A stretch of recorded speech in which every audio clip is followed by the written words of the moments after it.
Hello friends, आज की video class 12th physics part 6 है, जो आज आपके लिए इम्पोर्टेंट डेरिवेशन लेके आया है। विद्युत दुर्ध्रुव की निरक्ष स्थिति में किसी बिंदु पर विद्युत क्षेत्र की तीव्रता का व्यंजक, ये निरक्ष स्थिति में पूछा गया प्रश्न है। यदि आप अक्षय स्थिति में पूछा हुआ डेरिवेशन आप देखना चाहते हैं उसकी वीडियो, तो हमारे डिस्क्रिप्शन में लिंक दिया गया है, वहाँ पे जाके वीडियो क्लिक करें और हमारी वीडियो को देखें। मैंने इस वीडियो में आपको थोड़ी सी थ्योरी लिख के दिखा दी है, जिससे कि आपका समय ना नष्ट हो ज़्यादा और आपको अच्छे से समझ में भी आए। माना हमारे पास एक विद्युत दुर्ध्रुव ए व बी है, जो -q कूलाम और +q कूलाम आवेशों से मिलकर बना है। इनके बीच की दूरी 2L है तथा विद्युत दुर्ध्रुव के मध्य बिंदु O से निरक्ष स्थिति में r दूरी पर एक बिंदु P है, जहां हमें विद्युत क्षेत्र की तीव्रता ज्ञात करनी है। सबसे पहले मैं आपको इसी थ्योरी के माध्यम से मैं आपको चित्र बना देता हूं, जिससे कि आप बोर्ड परीक्षा में सिर्फ इस चित्र को याद रखें। इसकी सहायता से आप इस थ्योरी को बनाकर लिख सकते हैं। इसमें क्या लिखा है देखते हैं। माना हमारे पास एक विद्युत दुर्ध्रुव ए व बी है। हमने एक विद्युत दुर्ध्रुव ले लिया, ए व बी है। उसके बाद देखेंगे क्या लिखा है, जो -q और +q कूलाम आवेशों से मिलकर बना है। तो यहाँ पर ए हमने ले लिया -q और ये ले लिया हमने +q, आवेशों से मिलकर बना है, जिनके बीच की दूरी क्या है 2L है। तो हमने इनकी बीच की दूरी कितनी ले ली 2L, इनके बीच की दूरी हमने 2L ले ली। उसके बाद क्या लिखा है, विद्युत दुर्ध्रुव के मध्य बिंदु O से निरक्ष स्थिति में, इसने निरक्ष स्थिति में पूछा है, तो जाहिर सी बात है निरक्ष स्थिति ऊपर बनेगा। जिसने मेरी पार्ट 5 की वीडियो देखी होगी उसे पता होगा कि निरक्ष और अक्षीय स्थिति किधर होती है। तो बिंदु O पर हमने बिंदु यहाँ पे O माना, O निरक्ष स्थिति में, ये निरक्ष स्थिति है। निरक्ष स्थिति सीधी ऊपर बनती है और अक्षीय स्थिति हमारी ये होती है, निरक्ष स्थिति हमारी सीधी होती है।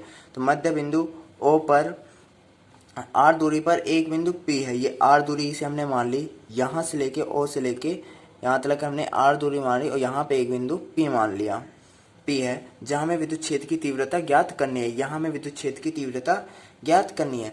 तो इस तरीके से तो बनेगा नहीं, तो हम क्या कर लेंगे, इसे ट्रायंगल की तरह बना लेंगे, जिससे कि हमें इसे सॉल्व करने में और आसानी होगी। तो इसे हमने -थीटा रख दिया, इसे इसका एंगल थीटा मान लिया हमने। अब जब ये 2L हुई तो यहाँ से यहाँ तक की दूरी क्या होगी, इस जगह से दूरी L हुई, यहाँ से यहाँ तक, और O से लेके B तक की दूरी कितनी हुई L, क्योंकि 2L थी दोनों के, तो हमने हाफ कर लिया, तो ये L हो गई। उसके बाद जो हमारा -q होता है, -q की तरफ विद्युत बल जो रेखाएं होती हैं वो आती हैं और +q की तरफ से विद्युत बल रेखाएं जाती हैं। तो हमारी +q इस तरफ से है, तो हमारी तरफ हम +q की तरफ से जाएगी, तो हमने यहाँ पे E2 मान लिया, और A हमारा फर्स्ट है तो हमने इधर से ये आएगी, तो हमने यहाँ पे इसे E1 मान लिया। और यहाँ पे हमें विद्युत क्षेत्र की तीव्रता ज्ञात करनी थी, इसे हमने E मान लिया। यहाँ पे हमने विद्युत क्षेत्र की तीव्रता ज्ञात करनी है, इसे E, और ये विद्युत बल रेखाएं हमारी तरफ जाती हैं, माइनस की तरफ से आती हैं और प्लस की तरफ से जाती हैं। तो हमें ये अच्छी तरीके से पता होना चाहिए कि E2 ई तरफ किधर लें, हमें चित्र ध्यान से रखना चाहिए, उसके अकॉर्डिंग सारी चीज़ बनती चली जाएगी। उसके बाद हम सॉल्व करेंगे इसे। इसमें लिखा है -q के कारण बिंदु P पर विद्युत क्षेत्र की तीव्रता E1 ज्ञात करनी है। तो E1 ज्ञात करनी, E1 - q ये है, तो हमें E का फॉर्मूला पता था, E1 लिखेंगे क्योंकि हमें E1 ज्ञात करनी है। E1 बराबर 1/4 पाई एप्सिलॉन 0 K Q, हमने A से लेके P, यहाँ पे हमें विद्युत क्षेत्र की तीव्रता ज्ञात करनी है, तो AP लेंगे, AP का होल स्क्वायर, AP लेंगे। उसके बाद हम क्या करेंगे, E1 बराबर 1/4 पाई एप्सिलॉन 0 K Q। अब यहाँ पे हम क्या लिखेंगे, R + L स्क्वायर। अब आप पूछेंगे ये R + L स्क्वायर कहाँ आ गया, तो यहाँ मैं रफ करके बताता हूँ तुम्हें। कि ये कहाँ से आया, तो आपको अच्छे से समझ में आएगा। ये रफ है। हमने लिया ट्राइंगल AOP में, AOP में हमने इसे ट्राइंगल माना। उसके बाद हमें तो पाइथागोरस प्रमेय पता ही है, उसकी सहायता से कर्ण स्क्वायर इजकल टू लंब स्क्वायर प्लस आधार स्क्वायर, हमें कर्ण निकालना था। तो AP कर्ण ये हमारा AP, तो ये निकालना था। हमें क्या दे रखा है, L भी दे रखा है, R दे रखा है, तो हमें लंब दे रखा है R square plus L square. तो हमें AP स्क्वायर का मान चाहिए था, तो हम हमारा AP स्क्वायर का मान क्या निकला, R square plus L square, इस जगह पे यहाँ पे आया। उसके बाद हम क्या करेंगे, प्लस Q के कारण बिंदु P पर विद्युत क्षेत्र की तीव्रता। अब यहाँ पर हम E2 निकालेंगे। अब E2 का मान क्या था, E2 बराबर 1/4 पाई एप्सिलॉन 0 के Q। जब हमने ये ट्राइंगल निकाला तो जाहिर सी बात है जो इसका मान R square plus L square निकाला, तो ये भी सेम इधर ही निकलेगा, R square plus L square. तो हमने यहाँ पे भी लिखा R square plus L square. उसके बाद हम बिंदु P पर परिणामी तीव्रता निकालेंगे, क्योंकि हमारे पास E1 का भी मान निकल चुका है और E2 का भी मान निकल चुका है। तो E अब निकालेंगे, E बराबर E1 cos theta plus E2 cos theta. अब आप ये पूछ रहे होंगे हमने यहाँ पे cos थीटा क्यों लिया और हमने कोसी थीटा क्यों लिया। इसके लिए मैं आपको यहाँ समझाना चाहूँगा। अगर हमारे पास इस तरफ का आता है, यहाँ हमने थीटा माना, तो E1 cos थीटा ही मानेंगे, और इधर क्या मानेंगे, E2 sin थीटा। मतलब जिस तरफ हमारा थीटा रहेगा उस तरफ हमारा cos थीटा रहेगा, और जिस तरफ थीटा का मान नहीं मानेंगे उस तरफ हम sin थीटा लेंगे। तो हमने एक बार आपको चित्र फिर से दिखाऊंगा, चित्र ध्यान से देखिए। इसमें लिखा है थीटा, तो इसलिए हमने इस बार थीटा यूज़ करा, इसलिए हमने cos थीटा माना। यहाँ पे भी हमें थीटा मानना है,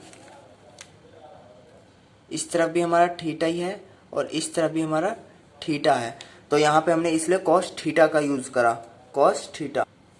यही अगर ये इस तरीके से बना होता, हमारा ये इस तरफ से भी बना है, अगर हम लें थीटा इस तरफ है, तो यहाँ पे हमारा E1 क्या हो जाएगा, E1 हमारा cos थीटा हो जाएगा, और यहाँ पे E2 हमारा sin थीटा। मतलब जिस तरफ, मेरा कहने का मतलब जिस तरफ थीटा हो उस तरफ हम cos थीटा लेंगे, ठीक है। उसके बाद हमें क्या दिख रहा है, अपने क्वेश्चन पे आते हैं। E बराबर, हमें cos थीटा कॉमन दिख रहा है, तो हम क्या करेंगे, E1 प्लस E2 और cos थीटा हम बाहर ले लेंगे। अब cos थीटा की वैल्यू कहाँ से निकालेंगे, देखते हैं। cos थीटा बराबर क्या होता है, आधार बटे कर्ण। अब इसकी वैल्यू रखेंगे, आधार हमारा L था, 2L माना था, आधार हमारा L हुआ, और कर्ण मारेंगे, कर्ण की वैल्यू क्या थी, R square plus L square. आप कहेंगे ये रूट कहाँ से आया, तो मैं रूट आपको समझाना चाहूँगा। आपने ध्यान से देखा होगा, हमारे पास ये क्या था, कर्ण था, कर्ण की वैल्यू हमें खाली AP स्क्वायर का यहाँ हमने मान निकाला था, लेकिन हमें यहाँ पे कहीं खाली कर्ण का मान चाहिए। कर्ण का मान निकालने के लिए हमें यहाँ पे इसके आगे AP इजकल टू रूट हटाना पड़ेगा, R square plus L square. ये हमारा कर्ण का मान निकला, और यहाँ पे AP स्क्वायर का मान हमने रखा था, इसलिए हमें यहाँ पे रूट लगाना पड़ा। सबका मान है तो हम इसमें रखेंगे E1 प्लस E2 और cos थीटा के मान में रखेंगे। तो E बराबर 1/4 पाई एप्सिलॉन 0 के Q R square plus L square, plus का साइन है, और 1/4 पाई एप्सिलॉन 0 के Q R square plus L square. अब यहाँ पे हमें cos थीटा का मान रखना है। cos थीटा का मान क्या है हमारा, L/√R square plus L square.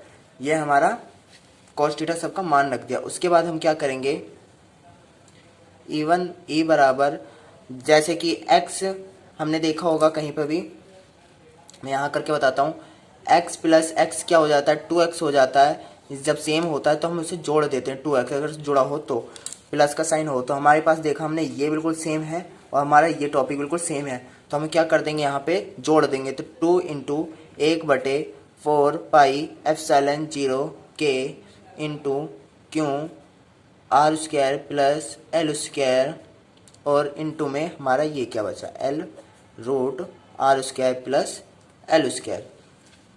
उसके बाद देखेंगे क्या करेंगे, ई बराबर 2 की मल्टीप्लाई यहाँ पे कर देंगे 2l में, क्योंकि हमारा इससे एक ये फ़ायदा हुआ 1/4 पाई एप्सिलॉन 0 के, हमने जब इसकी मल्टीप्लाई करी तो हमारे पास क्या मिला, 2l इंटू क्यू मिला।